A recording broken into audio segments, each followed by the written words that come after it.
Hi, brothers and sisters. This is Neil Jepson. I am getting ready for a lesson like you are, and it seems like that's always a part of what we're doing, right?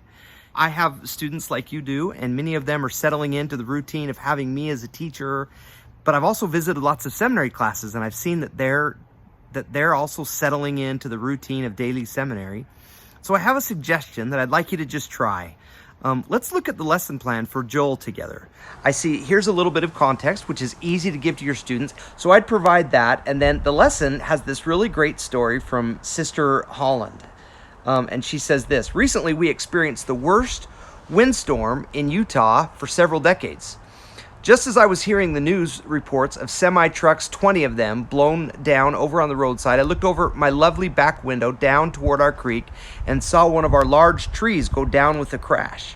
For a moment, I confess, I was truly fearful. It was very early in the morning, and Jeff was just leaving for the office. I said to him, "Do you think this is the end? Is it all over or about to be?" So in order for us to have rich discussions in the classroom, especially as students have kind of settled in and they've started to become used to, okay, this student is going to overly participate or participate too much, and you're having to constantly control that hand that's always going up for every single question, or in some cases, you may not be getting any responses at all from your students. Well, if that's the case, that's just as dangerous. And so you and me have to do something that I've called organizing the discussion. There's probably some other name for it. But this is what I would like you to try. When you come across discussion questions like this, don't always just ask them out to the class. Do something like this. Hey, Jack, I'm going to ask you a question about that experience that Sister Holland just had. And Jack, after I hear from you, I'm going to hear from Jill. Jill, I would like you to answer the same question that I'm going to ask Jack. After I hear from Jack and then Jill, I'd like Tom to be able to share something.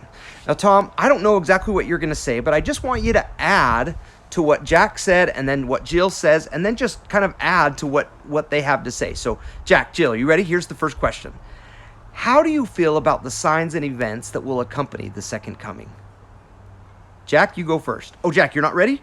Oh, okay. Jill, are you ready? Yeah? Okay. Jill, you go ahead, and then Jack will come back to you, and then we'll hear from Tom. Tom, you just add to it. Again, here's the question.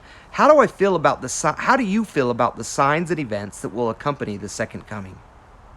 Jack. Now, what that's done is it's controlled the conversation a little bit and allowed us to not be so always waiting for the same person to participate or just experience silence. It's also kind of highlighted some people that perhaps are not participating the way that we want them to, or we know they can give more, but they're a little shy about doing it, or they're concerned about being the person that overly participates, and so they've stopped participating kind of.